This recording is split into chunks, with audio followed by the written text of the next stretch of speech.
a mind escape. Are you ready? Are you ready to escape your mind?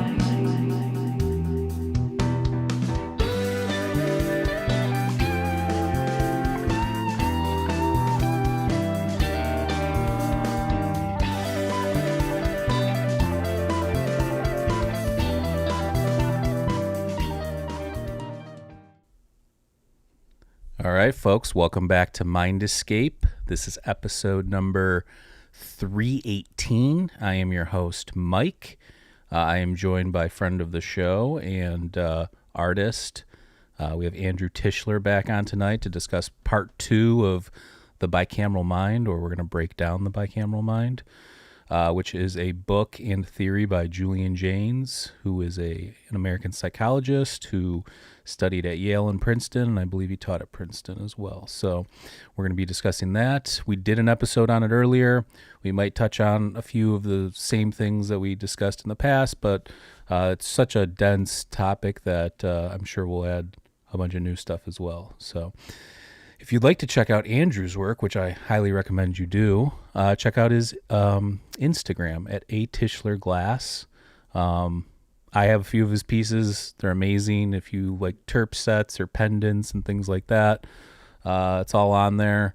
And yeah, I highly recommend his work. He's great at fractals and fractal work. And, you know, we've had him on the show now since close to the beginning now. So we've been doing this for over 6 years. I think we started first having you on like 5 years ago, talking about philosophy and Rudolf Steiner and stuff like that. So pleasure to have you back on. Welcome back on, bro.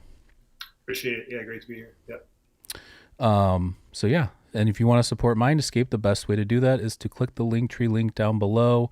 We've got Patreons. We've got everything. I'll play the trailer for the new series that I have been working on coming out, which is hopefully going to further the conversation on some of these mystery topics. But I started a new series. It's called Masters of Rhetoric. I have a trailer for it. It's going to be a free philosophy course / podcast. It's going to be a little bit more scripted than what I normally do. And then hopefully on our Patreon, I'm also going to offer a version of that where I break down who's kind of a snake oil salesman, or who's, you know, pulling people's legs on these topics, and just get to the epistemology of how do we know what we know, where does the information come from, and is there any legitimacy to some of these things. So look for that. But yeah, dude, welcome back on the show. How have you been? Doing good. Yeah, doing well. Thank you. Yeah. How you doing? Good. I think last time we just discussed a lot of the basics of the theory. The book is called Origin of Consciousness in the Breakdown of the Bicameral Mind, and it was written in 1976 by, again, Julian Jaynes. You said you were listening to, off air we were talking, you said you were listening to one of his, him talk or some sort of audio. Where were you checking that out, on YouTube? Yeah, I found it on YouTube. It was like, I forget what, I think it was a university that put on like the series of talks, and they had him on. And he was kind of like rifling through the book itself. So it was like a nice refresher for sure. If you hadn't read the book, it might have been a little dense, but he was doing a cool sort of overview. And I do have the link if you want to check out the book down below. I highly recommend reading it. Even if you're not really interested in like psychology or the mind or things like that, it's just a super fascinating theory. Even if it's not true at all, or there's nothing true about it, like it's still just it's like it would be like an all-time I don't even know, like a thought experiment, I guess you could say, on how to look at things. I felt like it really put me in touch with like the history of humanity and our own humanity. So there's like the archaeological and the historic and cultural aspect, and then anyone that uses the word consciousness should read the book. Just put it in their repertoire, because it's such a good sort of analysis of consciousness. And yeah, there's a bunch of angles: psychology, philosophy. Yeah. Absolutely. Just so if you don't know what the bicameral mind is, I'll just give a brief overview before we jump in here, which would be, so Again, it was written in 1976. The book focuses on kind of like ancient Greece, like the Iliad and the Odyssey. But the idea of the bicameral mind is kind of what it sounds like. It's in ancient times, he believed that, or his theory or hypothesis was that ancient people had two different things going on in their brain. They had the God, which I believe was on was the God on the right side? Oh, yeah, I forget which one. Yeah. Okay, so okay, I just got confused too because it's like you're looking at it which way, but so there was the executive part of the brain which was called the God, and then there was a follower part of the brain which is called the man. So half ancient people's minds were the God instructing them to do things, and then the other half was the man, and it was split down the middle. The two hemispheres. The right side is the God, and the left side is the man. Yeah, so that's right. Yeah. The creative, intuitive side is what was the godly side, whereas our lefty logic, brain is the newer. Yeah.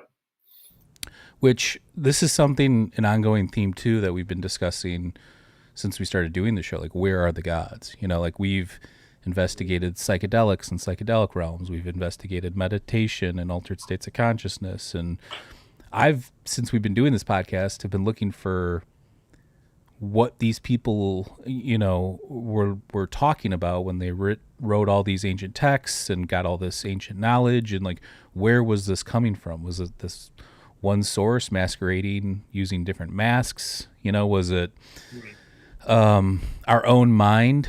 Some sort of feedback loop, if you will. So this has been an ongoing theme with our podcast too, is trying to figure out like, where are these gods? Where were the gods? Some people say they left us or whatever. But then I was also thinking about, and I don't know if you have a take on this, what about now? Like, we still have people living as hunter-gatherers or living anciently, still in this modern time. Are their minds bicameral or, some version of that? And then also we do have people that swear by the word of God or their gods or whatever. So there's still people that will refer to God as directing them nowadays. I don't know if you have a take on that. Yeah, so luckily enough, Jaynes actually himself addressed this in the talk. He gave a pretty long end section where he answered audience questions, and someone asked that question, there's people that are still living this ancient lifestyle. Are they bicameral? And his answer was surprising, which he said that they probably weren't, and that the reach of Western literate society has stretched so far that any contact at all seems to sort of initiate the, transition into a more modern consciousness. However, he did say in his answer that, there are still evidence of different modes of consciousness in different types of, cultures. So maybe there's something to like an epoch where when there's like a big epoch shift, there's some sort of, like we're talking about, more metaphysical aspect to the change of consciousness, or because Jaynes really talks about it being about media and stuff like that, but maybe it's just sort of metaphysically there too, that there's a change that occurs. I'm not quite sure, but yeah, it's such a cool question. Where are they?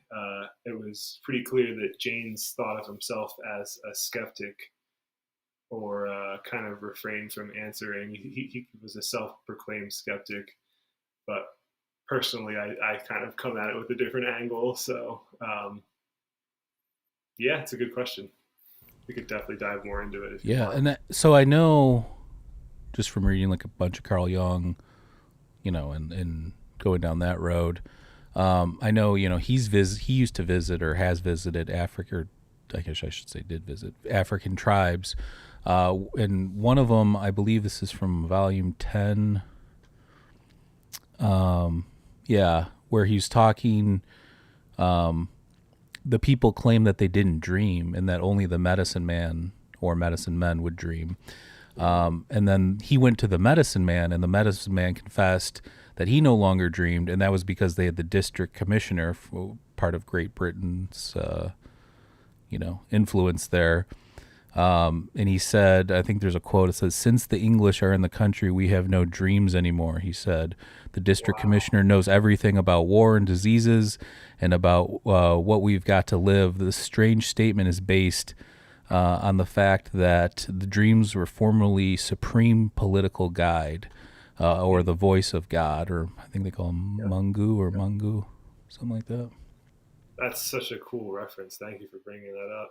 Yeah, that's kind of exactly what I was hinting at. Is there's it's so cool to think about. You try to explain the mechanism of why that would occur, and it seems like maybe we're not quite able to explain the full background workings. But just as soon as they show up, this like shift in consciousness occurs. That's so interesting. I think he also discusses too, like how that tribe specifically, they prized physical strength and ability over mental strength and ability. So he was saying that if somebody was in a long conversation or got asked a bunch of questions or whatever, they would get more mentally fatigued than a normal person, but they were way stronger. Like they could go hunt for hours or whatever, which was exceeded a normal person's capabilities physically. So yeah, it's something interesting to think about. I don't know. Is the mind, and I know that it is malleable, but is it malleable enough where it's like you said, like somebody walks into a tribe or a city or a town or whatever that doesn't have any contact or is living this ancient way or primitive way, and that influences them that much where it then changes them to that degree. I don't know.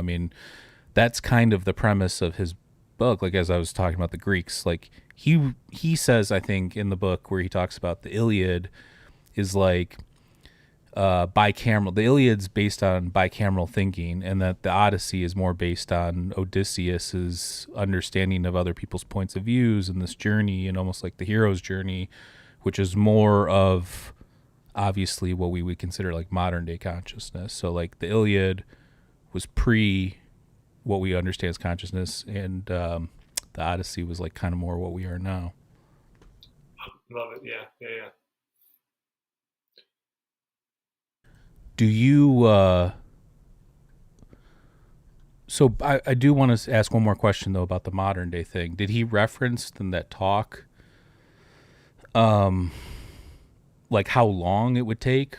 Like was it, you know what I'm saying? Like how long would that transition take? Like a generation? Could it happen within somebody's lifetime, within a year? You know what I'm saying? Did he mention that at all? Nothing springs to mind immediately, but I think like you can infer that, yeah, I definitely think the difference between like a father and a son or a mother and a daughter, like a single generation, it's amazing how fast like a way of life can change. So, or even for a single person, like, that's such a good example of the chief who, it sounds like the idea is when the English started to change the role of the chief according to the society that the chief lived in, that once the role was changed, that the consciousness got changed even against the priest's will. You and I are desperate to get a change in our consciousness so that we can reveal these gods, where this chief had the opposite effect of someone almost taking it from him. So yeah, I'll have to go. That's a great question about. I'm not sure if Jaynes made any exact claims about how long it takes, but definitely he talks about like consciousness is an effect of like the collapse of a culture, which happens very quickly, and then consciousness just springs out of that chaos. So yeah, I think you're probably making a good case that it could happen even within a lifetime. Yeah, and he talks about a lot of the Greeks and the Greek gods, and I think there's a story when they're going into the ancient Greek words, when they're talking about thumos, which is like spiritedness in ancient Greece, or spirit. And then in the Homeric poems, thumos is often described as an internal psychological process of thought, emotion, volition, and motivation. It can also express human desire for recognition, is often associated with strength and urgent forms of motivation.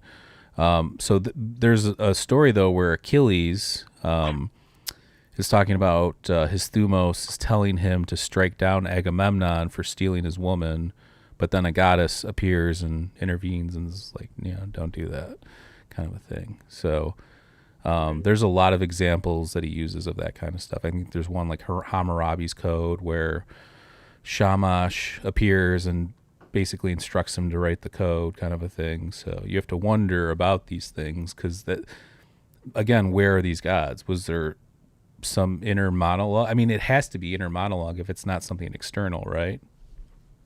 Yeah, and this is again why I love to tie someone like Steiner, into the fold, or bring him into the fold, because Steiner goes more boldly into that question than Jaynes does.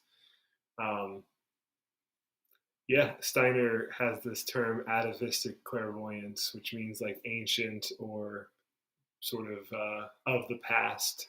So an ancient clairvoyance, and that Steiner is happy to just plainly say that they were in touch with the spiritual world in a way that we aren't now, and in a way that we will hope to be again in the future. So it depends on your worldview, but yeah, I think Jaynes is kind of leaves it open, but for me, it's not hard to make that leap.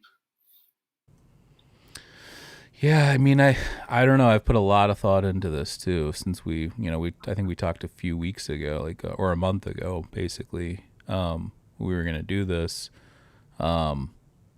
Again, our second part. Again, if you want to go check out part 1, I think we cover more of the basics of it. But when we talked about this, since then I've really pondered it in my normal state and altered, Exactly. states and things like that. And I don't know. I just think that it makes sense. Like it makes so much sense when you think about it, because it's like it would explain a lot. But the problem I'm having, or I guess to reconcile, is like I said, the idea that there's people that are saying that God or gods instruct them now, and there's people doing amazing things in the name of God, and there's also people doing the worst shit possible in the name of God or gods. Yep. So, well, yeah. Go ahead and finish. Sure. I mean, I was just gonna say that, like, I don't. That's the part that I would have to know. I would like to hear more of what he has to say about, like obviously it's the evolution and everything. How long does it take? Because if it takes 100 years or 1,000 years or whatever, I think he gives the timeline of the bicameral mind was predominant from 9,000 BC to 1,000 BC or something along those lines. Yeah.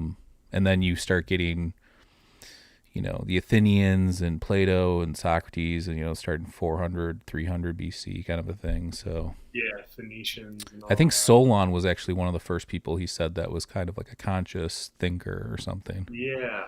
I remember you bringing him up, and I was just reading a bit about him. I need to read more about him. He seems wasn't he like the son of the Phoenician? Wasn't he? So Solon was one of the 7 sages of ancient Greece. He was like one of the elder statesmen. Had a huge hand in democracy. He. I'll be talking about him a little bit when I do that series that I'm doing, Masters of Rhetoric, because he is important. But I mean, he's not like a Plato or like a Thales or like one of these natural philosophers. He's a little bit different. Yeah. But maybe I'll go on a bit of a deep dive or on that question, because I think it's a really sensible thing, the contrast of like, okay, if this was how things were then, and then the people today who are doing questionable things, and even then, you look at some of the more brutal aspects of like, what is it? Is it Mayan culture, or the sacrifices and stuff? So there's a couple. Yeah, I mean, the Mayans definitely did sacrifices. So yeah, I mean, right. Some strange occult ritual behavior that was ordained or controlled by these godly voices. And I'm not even. I guess my point wasn't even more of like a ethical or moral standpoint. It's just a standpoint of like, there's also like a lack of consistencies within the gods. So does that mean, right. it's almost like a feedback? The god is a feedback loop of itself, like a version of almost like your subconscious, but it's like a higher level of your subconscious, and almost like the man's subconscious is like a lower primitive. Yeah, Does that make sense? it does. So I was just listening coincidentally to some Tom Campbell. It seems like I only read about 3 or 4 different people. He was just answering a question that someone was asking about, is it possible to reincarnate in the past instead of always in the future? It was this person's question.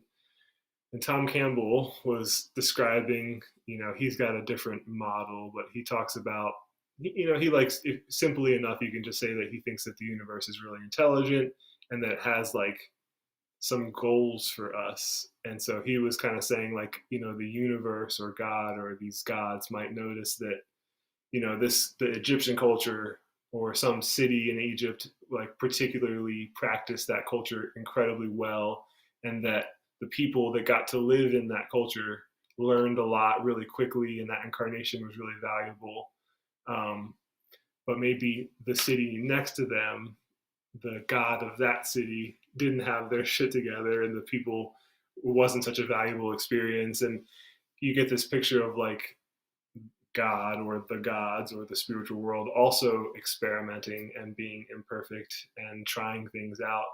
And Tom Campbell was like, spinning this large model of like this really intelligent experimental consciousness simulation, that we're all in. And that like, yeah, that, because Steiner is really clear about this as well. Basically, for Steiner, anytime like even you and I entering into this really intentional conversation, there's like a guardian angel that might come down and like help us out and maybe suggest a good, something. Or but then if a group gets together, that there's like immediately some like representative of the group, and especially a state or a city, there's always like a god of that city that seems to be archaeologically and what we discover in the research and all that. And so why does that always happen? And yeah, maybe it is the spiritual world itself experimenting on our consciousness, trying to get, this teleological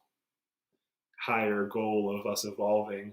Does that help at all? That maybe it's because the Christians think God is perfect, so why would he need to experiment? But most of the people I read are happy with like a spiritual world that I mean, I experiments. think, and I don't know enough, but just from experimenting on my own mind, I feel like if anything, God's more of like a artist. So it's like living through himself through art, because art is very subjective, very, when you're doing real art, not like fan art or whatever, like you're doing something original.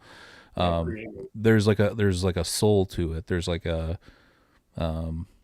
I don't even know, like, there's a whole vibe there. And I mean, I would think that, let's say we are, or do have free will. That's a whole different argument, determinism versus free will. But let's just say we do have free will. So, I mean, regardless, I think subjectively, we obviously do have free will. Objectively, we might not, but subjectively, we definitely do. And in that regard, when we create things, it's something new. So if you were something paying attention, you would want to see what's this new thing that, like since I've had my son, every time he creates something new, I'm like, that's awesome. Like that's amazing, so you could look at it like that. But yeah, I don't know. I mean, that it's the timing thing. I just would like to know what his, and maybe it is in the book. I don't know. I've read the book twice, but maybe it's in there somewhere and I just read over it or something. But yeah, I don't, if anybody knows how long his model or he has an idea of how long that would take to transition from bicameral to non-bicameral or whatever, that'd be interesting to at least apply that to what's out there. Yeah. I'm glad you brought up free will too, because I did want to also like bring that into the discussion about bicameralism at some point. So. Oh yeah, absolutely. One other point I do want to touch on, and we can get to that, is the idea of schizophrenia, because that is like a huge portion of this whole thing, which is that, they talk about, so studies have been done, they can show like electric shock to being sent to the nonverbal part of your brain, which is the right side or the God side, and it can produce visual hallucinations, which is consistent with our, most recent models of schizophrenia, which occur mostly, supposedly, on the right side of the brain. Schizophrenic hallucinations originate in the right hemisphere. Normal language processes start in the left side, but for schizophrenics, I guess it can also happen on the left side as well. So you're getting audio hallucinations as well. So I thought that that's kind of interesting. So we have this one part of our brain, and we have people that have this, what we know is this mental illness called schizophrenia, where they're hearing voices, they're seeing things, they're experiencing things that aren't there. And is that kind of like an artifact of bicameralism? Is it something that will eventually, I don't know what the numbers are. I'm sure because there's more people, there's higher rates of schizophrenia now, but is it something that we can work our way out of, or, I don't know, but. Yeah. I think the word he always uses is vestige, which is like a leftover. Yeah. So his point is that like the mechanism is already there. It already is shown to work. It's just in schizophrenics, it seems to be singularly, kind of almost malfunctioning. Yeah, that's obviously, that's a tough one. Anybody suffering from that, very tough. And I know that it's those people have a hard time staying on their medications and stuff. And the mind, again, is so malleable, it's so fragile, that as somebody like me, I have OCD, like severe OCD. So like I understand these, whatever it is, whether it's I don't think it's a chemical imbalance. We'll see what happens in the future with science. But for OCD, it's more of like a pattern repetition thing, almost like a mind loop or a mind virus that gets embedded, and you just replay the same thing over and over and over and over. So like I understand, I think this on a different level too than even a less neurodiverse person would, in the sense that like I've been in the throes of like, psychosis and mental health problems and things like that. And I've never heard voices or anything like that per se, but I know what it's like to feel compelled to do something that you don't either believe in or know to be true, which is what OCD is. So I do have that perspective on it, but yeah, it's a very tough one, but I definitely see how this fits into the puzzle here for sure.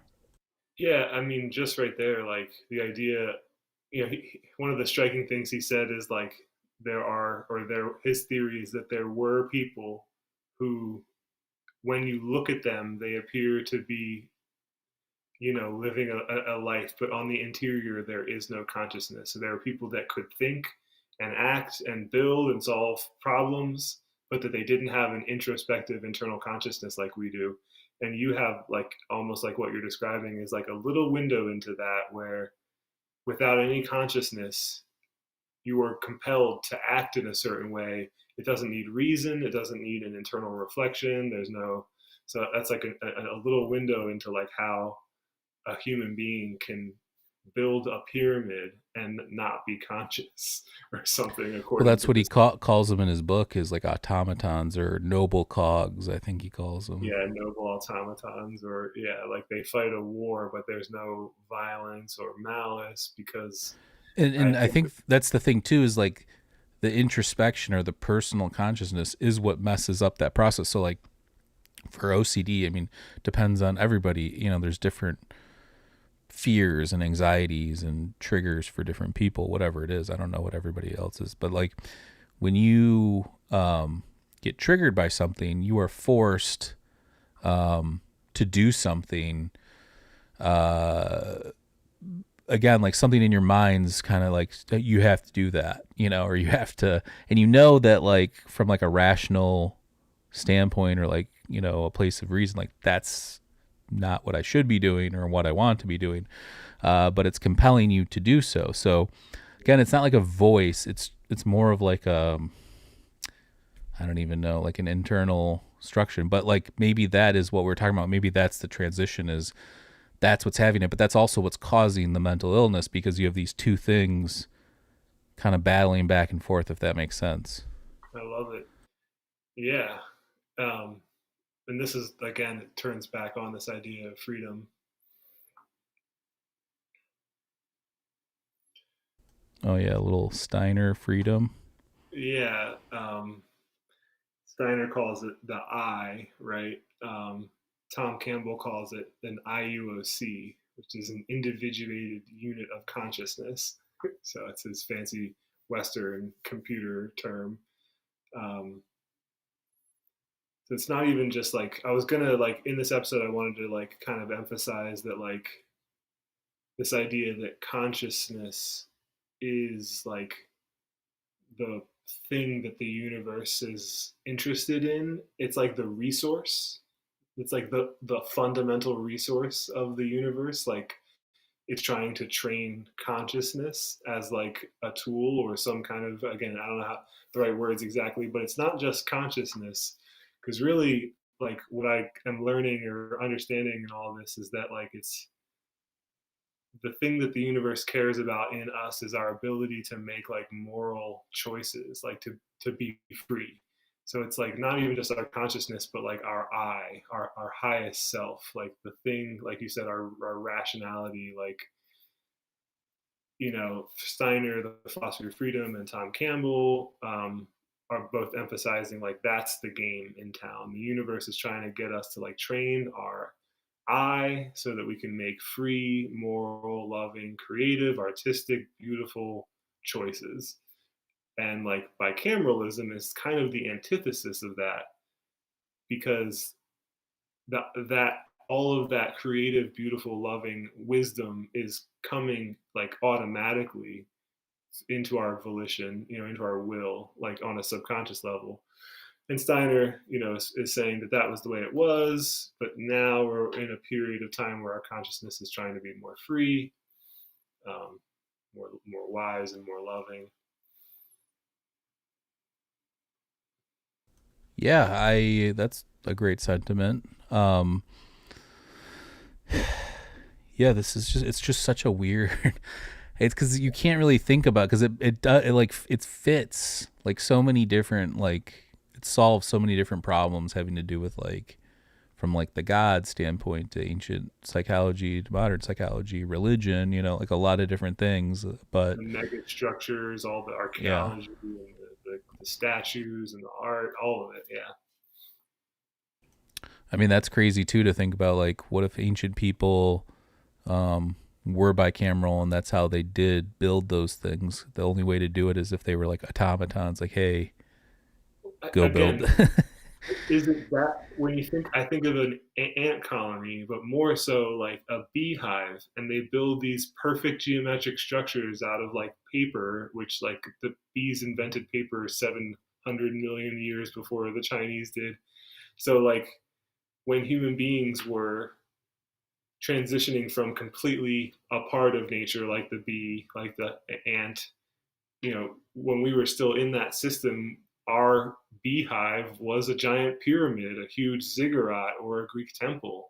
Like in the same, literally, this is the idea, is in the same way that bees build these beautiful, complex hives, like the human being builds a Greek temple. And only like so recently in our past did we snap out of it, snap out of that, like the queen sending us signals, like that's the, where are the gods for the ants? They're still there. The queen is the god, and whatever.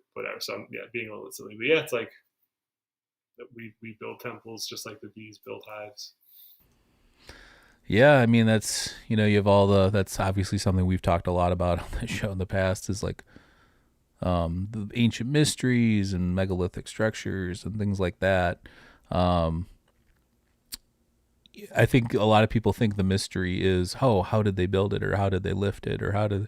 To me, it's always been like, well, why, or like, what was their psychology or consciousness like? Like that's always been the more fascinating thing to me, because like hypothetically, let's just say we figured out tomorrow exactly how old the pyramids were, how they were, the blocks removed, everything. Would that change your life in any way? Unless it was something magical, completely magical, that's like, Right. you know, Right. metaphysical and some like it wouldn't change your life. You'd be like, oh, that's interesting, you know? So, but what is more interesting to me is what was their consciousness like that whole civilization of ancient Egypt and the advancements they made, the things they were able to figure out. Like that's far more interesting to me than dates and chisels and things like that. Yeah. Well, can I ask you, like, do you think our like a very contemporary, our like, does America, do we build things like the pyramid anymore? Do we build Greek temples? Do we feel called to do that anymore, or I do we mean, not? we obviously have. I mean, Washington's basically like, you know, Greek-esque in terms of their architecture, you know. But like, no, we don't do. I mean, what, like Mount Rushmore? Maybe. I mean, I'm trying to think of something that like. Because if you, of course, you know this, that like I was just watching again a random YouTube video today, but basically like these temples are designed based on mathematical relationships and astrological symbols, and all of like even Greek temples, like the proportions are all based on the golden mean. So these buildings are completely impractical compared to like our contemporary way of thinking about why would we build something. Yeah, Everything. no, you're right. Like it's definitely now it's tailored towards our lifestyle as opposed to those the ancient people were like serving the gods or like trying to please the gods. So it was based on star alignments or, like you said, constellations or associated with ritual of some sort. Yeah, You know. there, I was just watching the video I was watching today. They were saying that the thickness of the wall of the temple, the thickness of the wall was one proportion, and that there was all these cutouts, and how thick the entrance is, how wide the entrance was a different proportion. But you know, there's no reason that the wall has to be so thick, except that it's beautiful, and that the gods told them to build it that thick, and so they did. And it's like it's almost again, I don't know if it comes across, but like a bee builds a hive or does the hexagon just so thick and just so wide for just such a thing. And it's like the reasons for doing it, I don't know if that comes across, but yeah, our reasons for No, building it's are weird you so say different. that. So like, and I'm sure I have it written down somewhere, but like 5 or 6 years, maybe even longer, I had a psychedelic experience where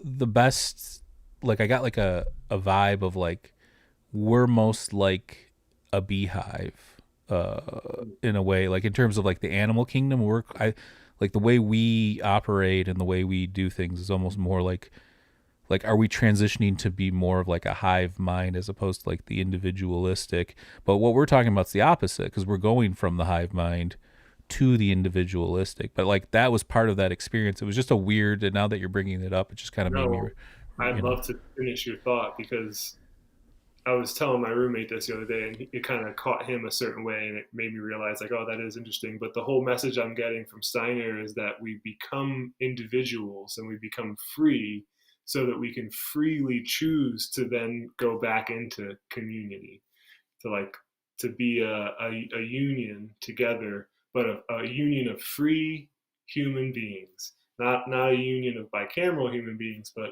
like a chorus of free, creative, wise, loving individuals. A whole chorus. We're like a fractal where each piece is, you know, the complete thing. And that would actually align with like entropy in a way, because even though it goes from order to disorder, almost disorder is more information, more complexity, more so like we're going on this path, you know, like entropy, I think the way in terms of like technology and information is actually the opposite of the way it's described the universe. I So Yes, so I think, you know, Tom Campbell addresses this because he's a bit more of a contemporary thinker, and I don't know. I think we as minds break that rule of entropy. It's like as the universe and the world around us gets more chaotic, we as consciousness minds get less chaotic.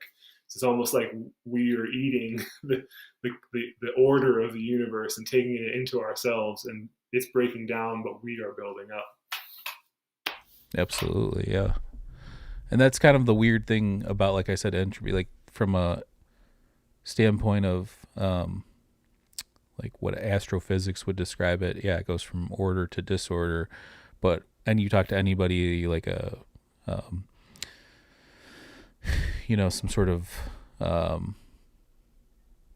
like theoretical physicist or whatever, they would probably, it's the information side of it now that we're getting a more understanding of technology and complexity and things like that, is that it's the opposite. It goes from basically disorder to order, or it's appearing to be order to us because we're the ones that are like cultivating it. Yeah, I'm okay with that picture of us becoming more ordered while the world around us, it's like, yeah, we're taking it into ourselves. No, super fascinating. In terms of the book, I'm trying to think if there was anything else that I wanted to specifically touch on before we just start riffing. But Yeah, sure. yeah, we touched on the basics of it, I think. If anybody has any questions too, I can always try and do my best to answer. I'm not like an expert on this. I have read the book a couple times, and have seen what other intelligent people have had to say about it. But yeah, I mean, a lot of it has to do with kind of what we're talking about, just this idea that at one point in ancient history, humans, kind of lacked self or personal consciousness, and were just being directed by the gods, and everything was, through the gods. And then you have the great thinkers coming along, Solon, Thales. Thales. There's a famous anecdote, and where Thales, who's known as the first natural philosopher, so what he did was he noticed that it was a rainy season, or it was very rainy. So he knew that there was going to be more olives, or like an abundant olive, harvest. So he went and bought all the olive presses in town, so that when came time for harvest, he had all the olive presses, and everybody had to buy them or rent them from him, and he made a ton of money. That's just forward thinking and understanding how, that was a non-teleological explanation for what was going on in the world around him, and that he was like one of the first people to do that. So that's going to be my question is, so if we're breaking away from whatever this God is, or separating ourselves from this God, does that mean, do you think that there is no God or Godhead or gods or whatever, and that this is part of our trajectory of evolution, or evolution of mind? Or do you think that maybe the whole point is to get away from it and go from there?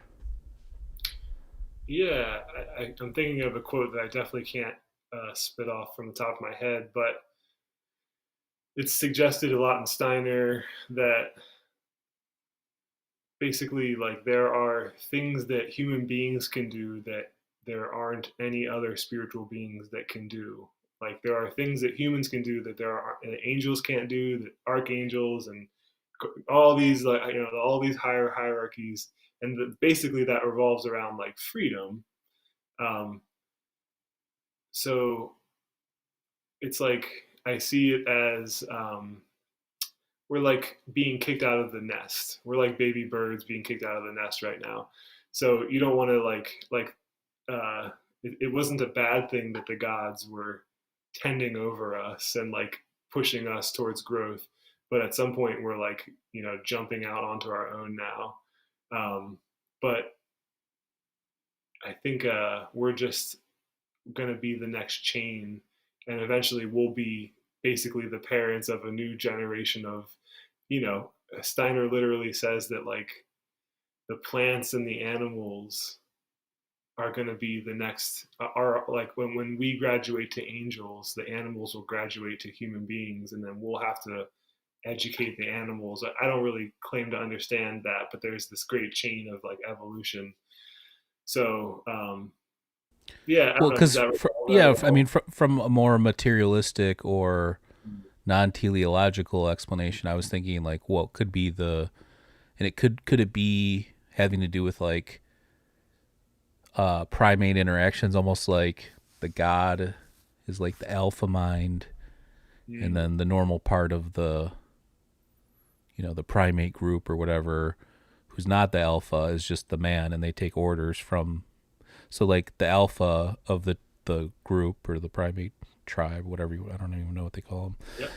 Yep. Would be the godhead or the person making the decisions, and then the person would. So for that's just my thought on like from like an evolutionary standpoint, but No, that's, I like the metaphor. it's not as sexy as some of the more metaphysical stuff. But yeah, this is where I think, again, if you just stick with Jaynes, you kind of have to speculate.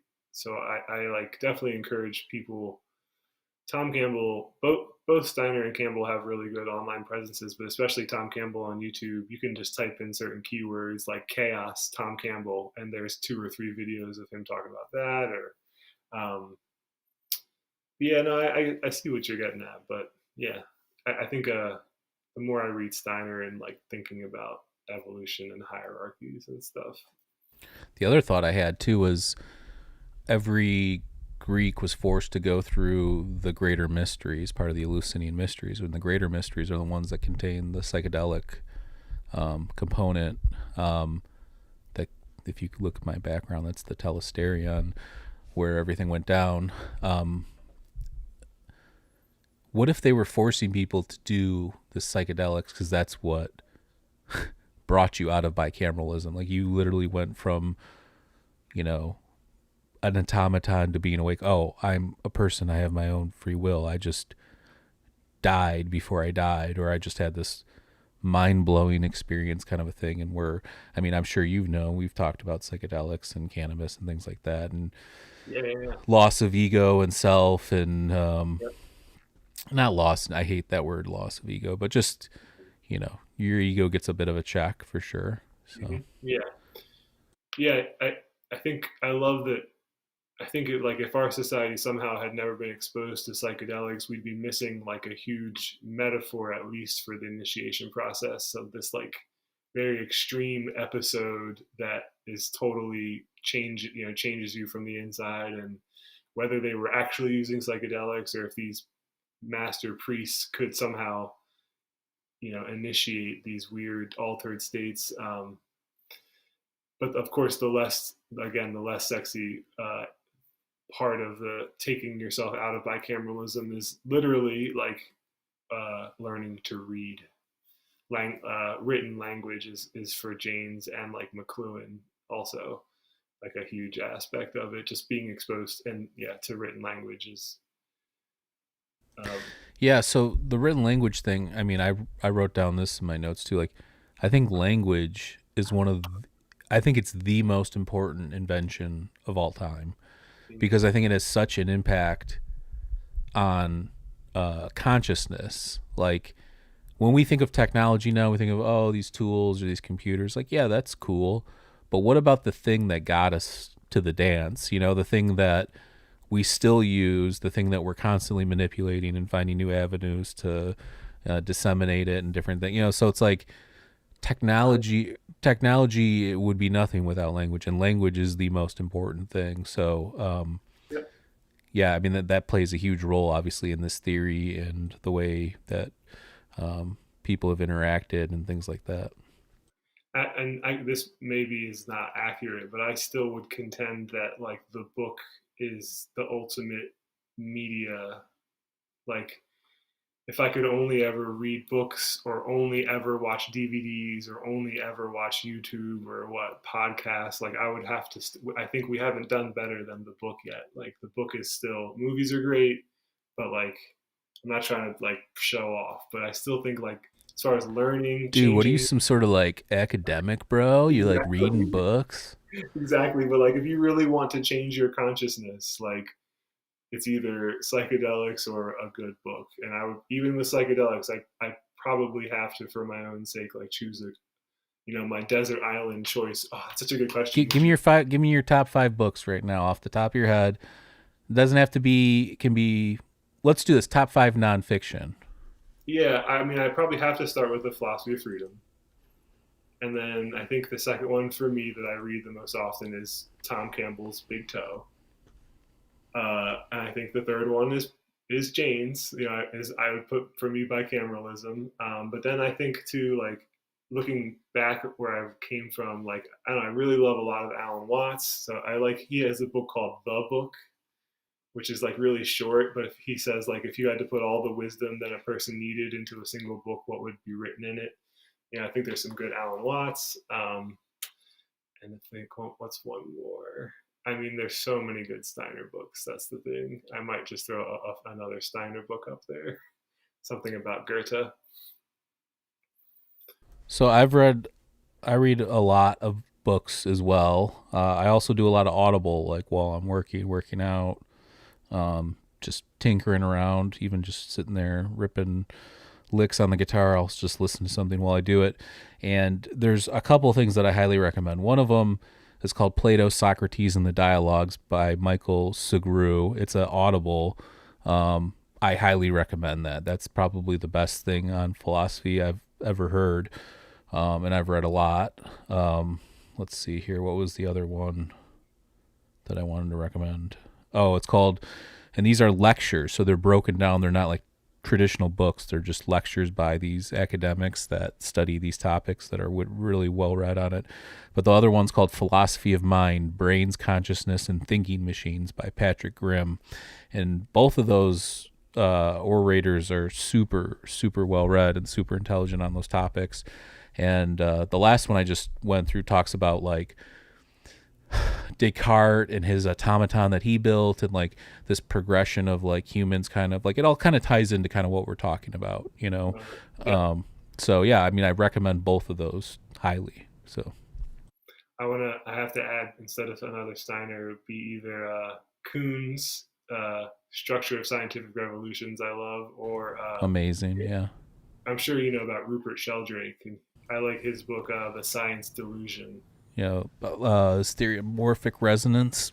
Yeah. But the science delusion is the whole thing about like the 10 misconceptions about science where they just completely overstep and become a religion, and he like puts materialist science in their place. So that's a good one. So I'm going to look back at your recommendations and definitely check them out. And yeah. Yeah, and what I like about both of these philosophy ones that I just recommended too, they're not dogmatic. They're not, even though these guys could be like, you know, assholes about it, they're not, which I appreciate. They kind of have an open mind, even though they're very, very deep in it. So, and that's what I look for, because that's kind of what we are all about, being open-minded, you know, listening. Look, you don't want to have such an open mind, you know, that the old saying, your brain falls out of the back of your head, but um, you also do need to have in this world some humility and understanding that we're never going to be at the finish point. We're always going to be Sisyphus pushing the boulder up the mountain for the next Sisyphus to take over, kind of, if you will, or something along those lines. And how lucky we are to have something to do. Absolutely, right? I mean, no, 100%. I thought your recommendations were very good. There's a couple Steiner ones. There's one, I think a Steiner one where, back to what we were talking about, like architecture, there's a Steiner, not like meditation. It's like a talk. You know how he does like those ranting things? There's like audio on YouTube. There's one where he talks about ancient Greece and ancient Egypt, and like how the progression of evolution of architecture and how it plays into spirituality and stuff like that. It's kind of interesting. He's just a maestro when he comes to breaking down those topics. Yeah. you said what was that you brought up earlier? You said you wanted to address. I forgot. Free will. Is that what we were talking about?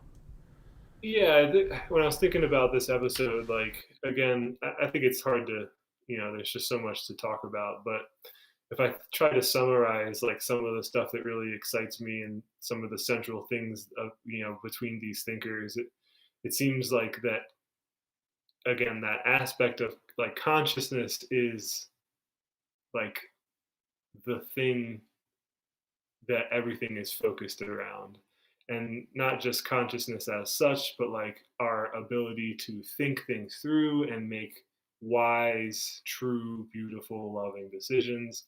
And then again, that's where freedom comes in. And I like Steiner. The reason I take Jaynes so seriously is because Steiner was saying what Jaynes said 100 years before Jaynes.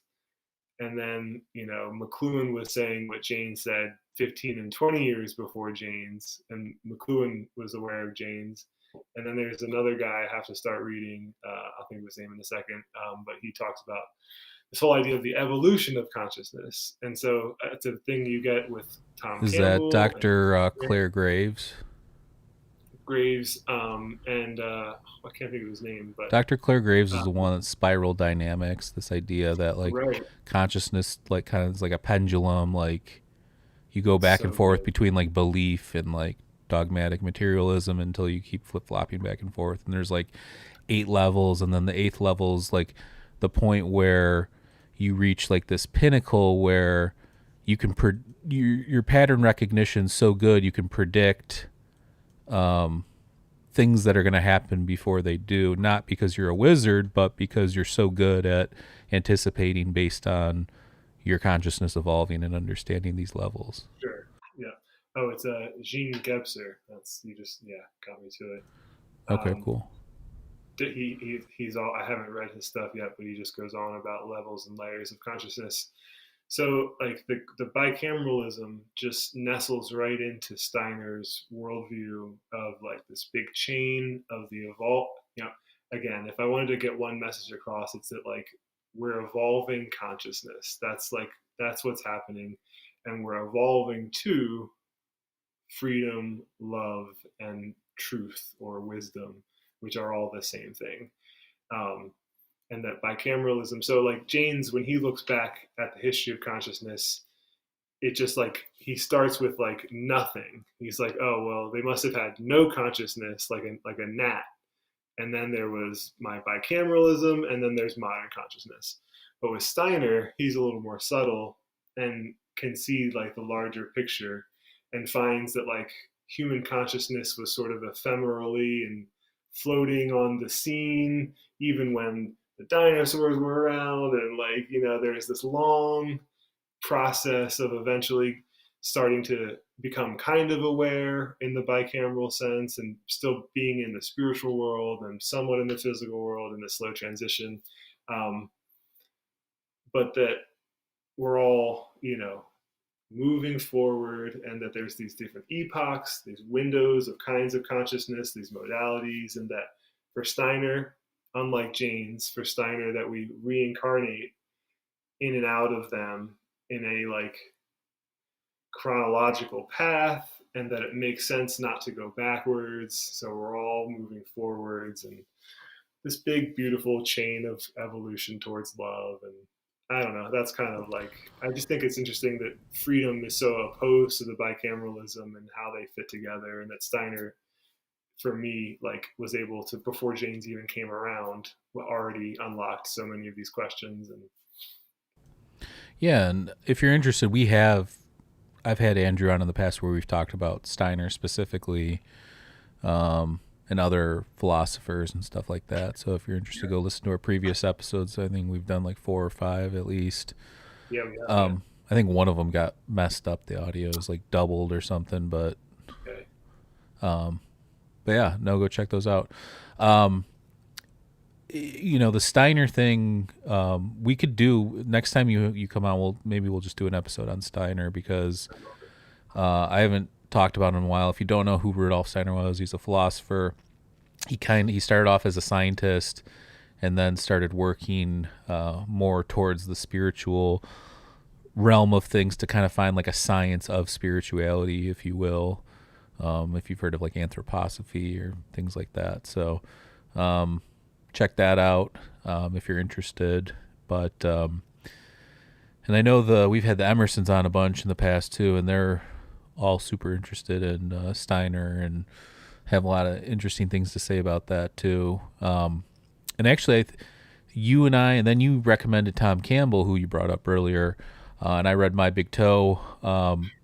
Interesting stuff, and his basic theory goes down to like everything entropically moves towards love, this like one thing, which is a great sentiment for sure. I've had my own beefs with things that I've seen him say. I don't have a problem with him personally, but I think we've talked about it. The not thinking that the psychedelic thing has anything interesting to offer, I think, is a mistake or a misstep, but I'm not telling anybody how to write their own theories or ideas. So, For sure. but yeah, I mean, that would be my only take on that. But I see he's popped up recently. I don't know if he's come out with, I've seen something come up about Tom Campbell recently. He's like some interviews or something. I don't know. So he's designed quantum physics experiments to try to further his proofs of his worldview. So he's on the precipice of completing or having universities complete like novel quantum experiments, which may or may not ever hit the mainstream media. I'm not sure, but as someone who's been following him forever, it's like it would be really fascinating the day that like they're talking about this physicist on ABC. I'll be like, that's my guy. That guy is a weird guy. That's so crazy that they're talking about him. But in fact, his book's called My Big Toe. Actually, exactly. Can you imagine? He's like literally like, so this you'll get a kick out of this. I haven't dived into him yet, but people are posting now. So back in like the early 90s, late 80s, Tom Campbell, when he was still working with Robert Monroe of the Monroe Institute, they would record like Tom Campbell is like audio recordings of him just describing his astral projections, and they would go onto other planets and like talk to aliens and like do shit like that. And there's these audio recordings of like scientist TC from like 1985, and it's like an hour of him being like describing like going past the moon, and like I haven't dived into him yet, but like we've talked about some weird shit. I think we even had you on to do an episode on remote viewing or like Third Eye Spies, that documentary that came out. Right? Russell Card and Ingo Swann, and so exactly those guys. Like there's some weird stuff. Stanford Research Institute, and I'm just like you're always like looking out for traps and charlatans, and Tom Campbell seems to be. I don't think he's that at all. I think he believes what he's doing. That's just my critique on when somebody's like against something like that, and I know it to be kind of the opposite. I'm just going to voice my opinion. It doesn't mean I'm right or he's wrong. But it's the same. It's just different flavors for the people that want to do all of the weird stuff but don't want to be around psychedelics. They'll go to him and his camp, and for people that can handle that, they'll go to a different camp. And the guy doesn't need them because he can close his eyes and go travel to freaking another planet and talk to aliens. So so this is, I just wanted to bring up, this might not be that interesting, but during Jaynes's talk, Jaynes was very well aware apparently of Emanuel Swedenborg, who I wish Jaynes would have been aware of Steiner, but he was like telling the audience, like, go check out Swedenborg. This guy could sit in a room and talk to Socrates and Plato and Hermes and Moses, and Swedenborg would write about just talking to them as if it was a normal thing. And Tom Campbell's and Tesla's got quotes about talking to aliens, and it's good stuff. So I mean, what is alien though? In psychedelic states and deep meditation, I've talked to aliens too. I mean, it doesn't mean I know exactly what I'm talking to, or what that wasn't part of my subconscious mind or something. It just means that there was this interaction that happened, and it was a real experience that did happen. That's part of the mystery, is trying to unravel what that is. Is it part of our mind? Does it, even if it is part of our mind, is it tethered or connected to some other thing, some universal consciousness, some sort of, there's so many routes you can go down. And that's why lately I've been trying to just keep focus, like, because you can get so sidetracked that you're stacking layer of, not BS, but you're stacking layers of things on top of each other that the original layer might not even have any grounding, so. Yeah, and I think that's why like having Steiner and Campbell for me both emphasize like personal evolution towards love.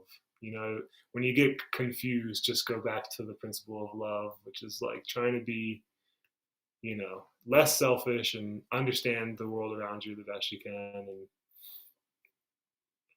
And yeah, I mean, unfortunately, when we started this podcast like over 6 years ago, I told Maurice, I'm like, we're gonna raise consciousness, bro. We're gonna spread love and knowledge, and here we are. It's like this dystopian. It's like the end of a video game where everything's destroyed. Again, another thing I was thinking of is, if I won't go into it, but if anyone's curious for Rudolf Steiner's predictions of the future in the next few thousand years, all I'll say is that read the book of Revelation. No, I'm joking. Exactly.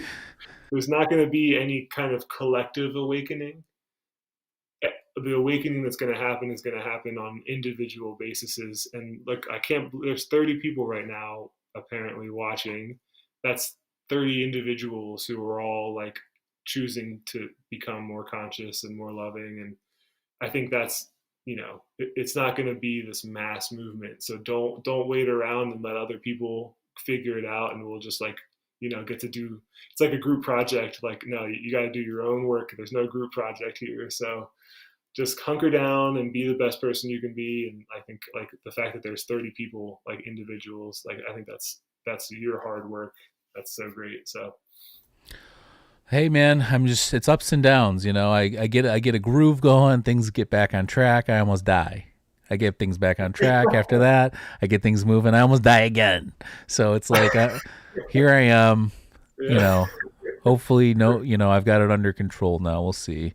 I feel a lot better. So hopefully this medicine, and now that they've figured out what's going on with me, it'll be a lot better. But either way, doing a live podcast thing's hard because, you're building, anytime you build up momentum and then something happens, it's like a major killer in that regard. No pun intended. So you got a strong soul. You're playing life on hard mode. So you must have been ready. Hey man, I live for my son and wife, like that's just it. That was my spiritual, I mean, I talk about this on my near death, the first one, but like I was like basically losing consciousness. I lost so much blood that like my hemoglobin was below levels that aren't very normal.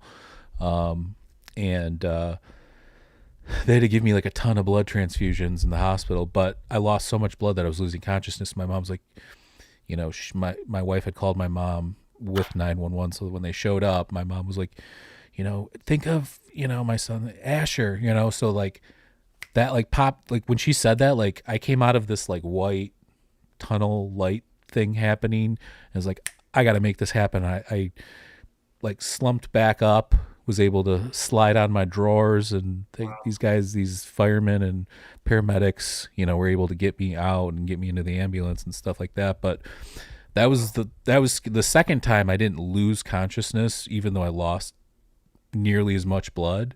But the first time,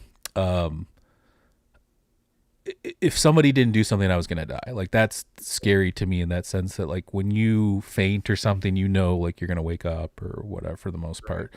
This was like, if somebody didn't do something, I wasn't waking up. So that's powerful. Wow. Yeah. Well, I'm glad you did. Yeah. Well, I'm glad I did too.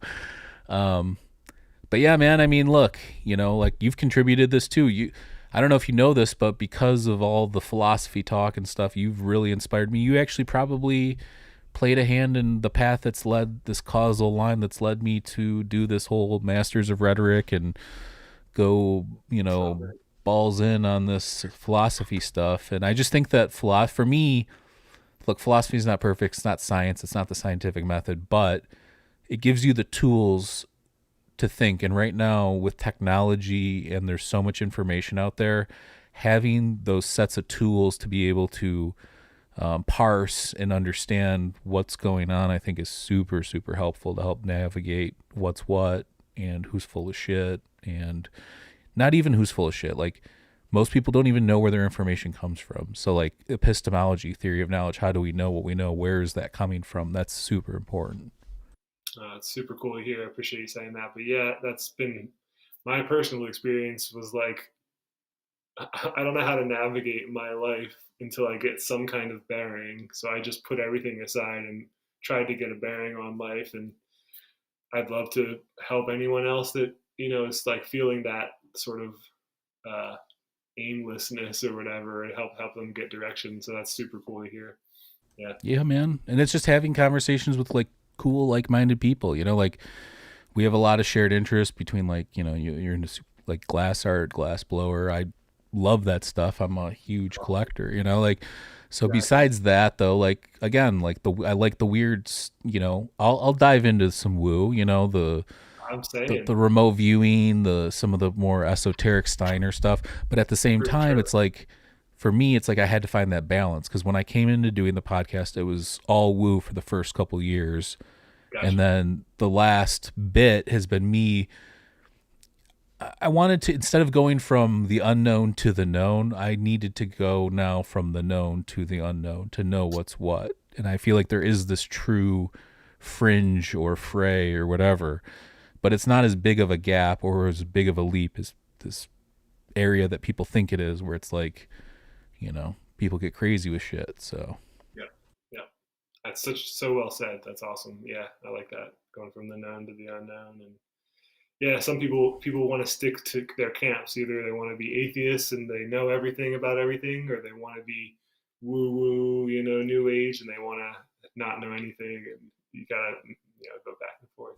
I just want to learn and grow. That's my current philosophy is learning something new and implementing it into my philosophy every day, or constantly evolving it, kind of a thing. So I love it. So we'll do 2 episodes at least. We'll do a philosophy one, but I'll have to read some Swedenborg and listen to some of these Tom Campbell tapes. And let's do that for sure. Actually, that would be a cool episode. Yeah, to talk about the weirdest remote viewing that the West has ever produced. We could try that. For sure. I don't know if I can top some of the people you have, but I'll try to find my weirdest. Oh, no. I mean, whatever, man.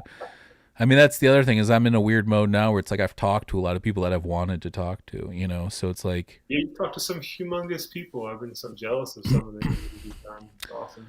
No, I mean, everybody's been super cool that I've had on. The thing, though, for me is, like I said, it's kind of like, where do I go from here now? Because coming into this, I had this whole catalog of people's books and YouTube channels and things that I was like, oh, I want to talk to this person. I want to talk to that person. And now it's kind of at the point where it's like, not that there's nobody else to talk to. It's just that I'm in a weird place myself trying to figure out what's what. So like, I would almost rather talk to you than somebody that's written some long, elaborate book, because I know that we can just riff and get into some cool ideas that, it's not like a structured, I read this part of your book, what do you think about, like that, which is fine. I like doing that too, but this is far more interesting to me, this riffing back and forth. So I love that. Yep, I agree. Yeah. I've had a blast. Yeah, let's wrap it up here. Again, if you haven't checked it out, go check out Andrew's work on A Tischler Glass on Instagram, and highly recommend it. I have a few marbles. If you're into terp sets, you want some pendant action, his fractals are really, really good. And I do know glass very well, so again, I highly recommend you check out his stuff. And yeah, I mean, I could check out our previous episodes we've done. Again, if you're into some of the stuff we mentioned, and we'll do one on Steiner and some of this other weird stuff here in the future for sure, no doubt. So awesome. All right. Well, thank you so much again, Andrew, and you're always a wealth of knowledge, and you've, whether you know it or not, you've had a big influence on me in this podcast, and I like to give props where due. So Yeah, I'm going to play the trailer for our new podcast / philosophy course, and then I'll play the outro to get out of here. But I just want to say thank you so much again, dude. And we love everybody. Stay safe out there, and we'll catch you next time. Peace.